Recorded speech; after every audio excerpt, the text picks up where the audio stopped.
Hey, what's up? I'm Guy. I'm John. Welcome to our YouTube channel. We're glad you're here. We appreciate it. Subscribe, and we'd love you to like the video. Also, check out our podcast down below in the description. Subscribe to that as well. John, when we put our hats on backwards, it only means one thing. We're going into the trenches with Javon Kinlaw, the 49ers' first round pick, as he tries to replace the guy they traded for the 13th pick, DeForest Buckner. Big task. This is my You favorite holding the draft tennis photo. ball there? It's my favorite draft photo. Oh my God. He is. You know, what's crazy is this picture, you do have to realize the guy, he's smaller than the guy he's replacing. So they are replacing a mammoth human being with a slightly less mammoth human being. One thing we've found out with the 49ers, they like mammoth human beings. Buckner 6'7", 291 when he was drafted. Kinlaw 6'5", 324. Slightly larger wingspan, though. Almost 35-inch arms. Buckner was 34 and 3/8 arms. But you can see just by the photo, Middlecoff, why Von Miller was mad when the 49ers drafted Javon Kinlaw. That's my pick. That's who I wanted. That's good, bro. Told you, bro. Damn! That's who I wanted, dog. You said what? That's who I wanted. So that's what Nick Bosa feels like. Yeah. And D Ford and Eric Armstead. I would say just on paper, you lose a player of DeForest Buckner's level. There's a reason they got the 13th pick back. But if you were going to have to replace him with the people that were available, right, beside Derek Brown in this draft, he would have been the guy. And honestly, Guy, there's a chance that they value, who knows, what their draft board looked like, that maybe Javon Kinlaw was above. At least maybe it was close. They have to feel pretty good about, getting this player to kind of fill that spot. All right, we're going to go in the film room, John. We'll start by looking at Buckner because I think part of this conversation is there's a reason DeForest Buckner's not on this team anymore, and it's not that they didn't love him, that he wasn't a great player. It's that this team is just getting more expensive as time goes on, and they got to have to make very hard decisions. And so making hard decisions means trying to find great players to replace great players. I don't think you can ask this guy to be DeForest Buckner, especially right away. The good news is Nick Bosa is going to be in his second year. Maybe he gets better. Maybe Eric Armstead, who just got paid, gets better. You got D Ford. You got Quan Alexander. You got Dre Greenlaw. You got Fred Warner. You got DJ Jones. You got Ronald Blair. This was the number one defense in yards per play last year. It was top 10 in scoring. It was 8th in scoring. They were first in total defense, in large part because of this guy, but not only because of this guy. And I think the beauty of the Niners is Javon Kinlaw is going to have a lot of help. Well, I think when you look at it from a big picture view, an all 22 type view, that's key, that's huge, right? He is going on a defense where he is not going to be asked to be the star. Like, for example, Derek Brown will be in Carolina. On the flip side, he is replacing a player in the peak and the prime of his career, right? A guy that went in the top 10 of a draft, that has lived up to the hype, that going into his fifth year netted you the 13th overall pick. That says something about what the league and Chris Ballard, who's widely known as one of the best general managers in the league, views about this player. And he's a team captain. Did you mention that, guy, he's missed one game in his career? Was a 49er for 64 games, and he started 63 of them. So he doesn't miss any Started, time. not even play. Started. Yeah, his effort level and his motor are top notch. And then you see just it'd be 6'7", the length, the production. He is just a guy that every single game is going to answer the bell. They're losing. They're hoping, to me, Javon Kinlaw can become 85, 90% of Buckner, and you feel great, right? You don't even need this guy to become as good as this guy. If he just becomes, I'd say anything 80% or plus, you're in great shape. All right, let's jump in here, John. And you'll see him much like Buckner. He's over the right guard a lot. And this is Tua. I think we're going to look at a couple of sacks here that don't occur in the middle of the pocket, which is probably, I would say, as important in the NFC West as it is in any other division, given that you are chasing Russell Wilson and you're chasing Kyler Murray quite a bit. And we saw Kyler Murray gave some problems this year to the 49ers.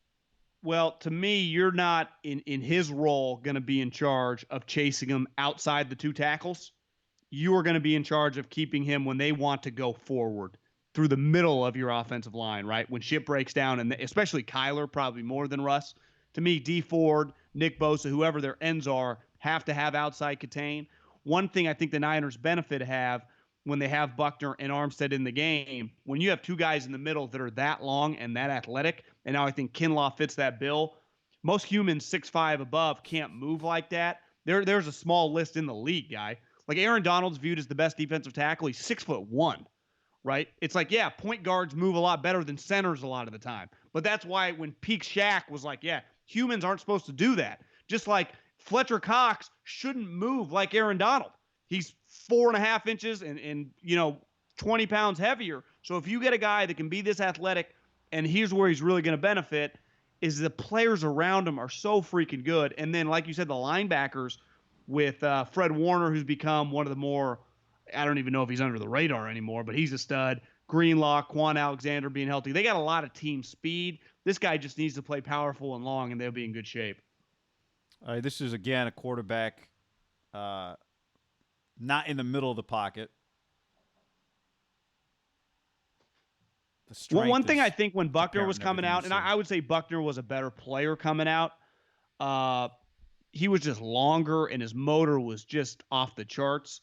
This guy, who I think his motor, depending on the opponent, if you talk to people in the NFL, was kind of nitpicked. Like when he was playing Georgia or any of the Florida, the big, he would had no problem answering the bell. Some of the smaller schools, you just wonder. Now, the good part about the NFL, you're playing a good team every week.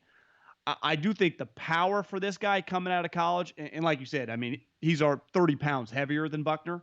He's stronger, right? He's stronger. Now, is he as explosive? Is he as twitchy? Talking about when they both were coming out of college.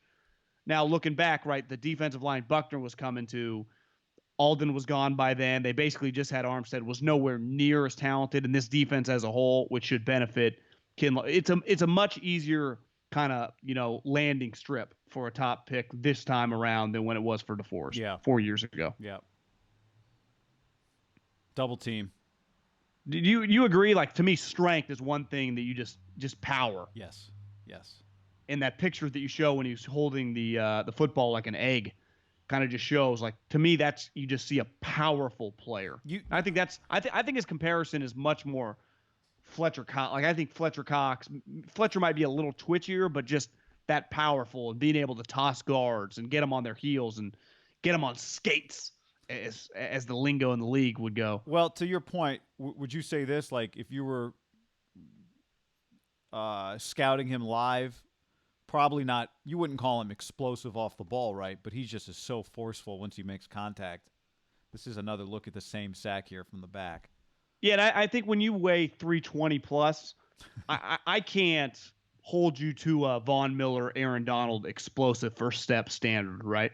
To me, if you're just getting off the ball with your other defensive linemen and just, not being delayed, sometimes you see guys, the ball snapped and they're still in their stance. Like, to me, he's fine. To me, he separates, like you said, is once he makes contact, that's where he can just take two guys, shove them right back into the quarterback. Here he is. We're going to look at a couple plays here now. Just disruption. This is a PBU. And then we'll look at pick six as well. Through his first 2 years, he basically had 8 PBUs. There are highlights of him. He's blocked kicks before. Yep. That's where, to me, the 35-inch arms. This is, if you get 7-8 PBUs throughout a season, that if 4 or 5 of those come on third down, that's a big deal. That's just as good as a sack, right? You're either forcing a field goal or getting off the field. Oh. The real winner on this might be number 24. Yeah. That you told me you looked up, and he Israel Mukamu projected. He might go pretty high next year in the first rounder next year. Yeah, look at 6'4". How about did he look like Revis or something picking that ball off Dion? But like who makes this thing happen, right? That's right. We'll get a couple looks at it. This was obviously this was the biggest upset probably of the year. Yeah, Georgia's 5-0. Muschamp, Kirby Smart are just sweating through their shirts. Can you imagine having Kinlaw running right at you if you're Jake Fromm? Well, you know what? Like, you made me think of this when after what I said about like off the line explosion. We did a video on Trent Williams. Obviously, they're not. I'm not comping Javon Kinlaw to Trent Williams, but the awe that you watch Trent Williams with when you just watch a person of his size move the way he moves. I have the same awe when I watch Javon Kinlaw, probably more so in that. I'll look at a replay of this one, but then in the previous clip of that Missouri PBU, that one is really just look at his body size.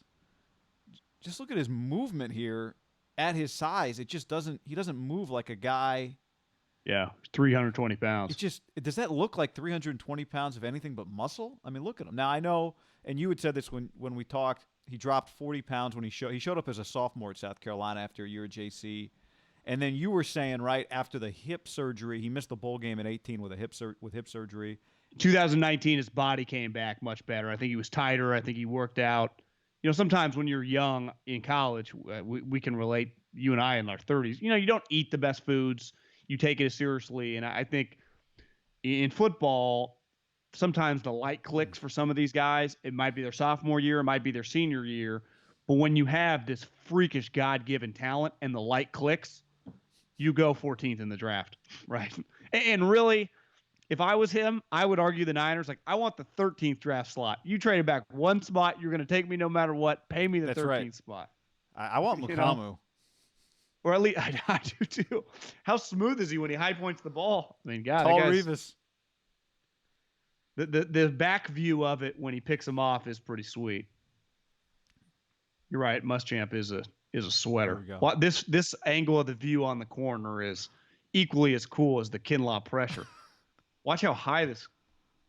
Maybe you can't see it on this one. is the one you see. You can see it right here. Like, Fromm, your arm's not strong enough. He's like, I didn't know that guy was coming for the ball. Yeah, it's a sweet play. Looks like he's catching an alley-oop. So. That's my pick. That's what I wanted. That's your first. Yeah, we understand. We understand, Vaughn. We get Vaughn's pain. We know.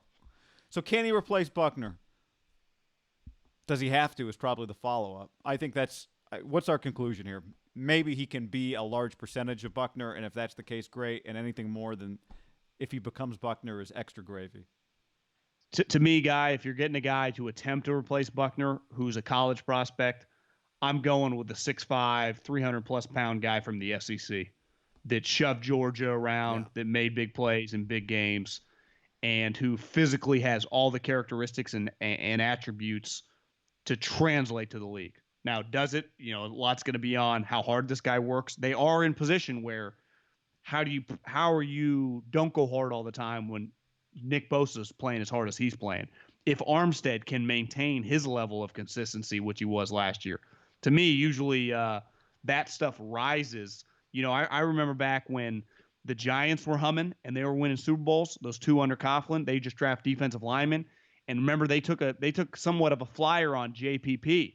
And it's like, well, we think our infrastructure of Tuck, of OC, it's just going to help him out. And what did it do? Boom. Now, granted, it ended up kind of falling off the rails later, but they were in position taking these guys that had freak athletic attributes to – we think that this guy is just going to – it's impossible not to – you have to be a loser to not fit in. And this guy clearly is a pretty impressive guy. I think of all the players in the first round that should thank, their lucky stars that they got to where they got. Like, if you're going to go in the top 15, typically you're going to a shitty team, right? This guy got to go to the defending NFC champs that have a loaded defense. Yeah. This guy just hit the lottery. Right. To me, it's a version of like CeeDee Lamb going to Dallas, where he's not the number one, or maybe he'll become the number one option, but right now he's number 3. But they're still like him and Dak and the offense like this. It's just kind of plug and go. Yeah. Just get upfield. The Niners, one gap, just get upfield. Like, it's not their defense for their defensive line is pretty straightforward. You get the A gap, you get the B gap, you get the C gap, and you fucking haul ass at the ball. It's not like we need a 2 gap and move your feet. It's just a go get them. Tell us what you think of this. The defensive line coach going to be on you. Well, player development. That's part of great organizations. Tell us what he had Muschamp yelling at him, John, his whole career. You think? Yeah, he'll be fine. Let us know what you think about the video in the comments. We appreciate that. Give it a like. We appreciate that.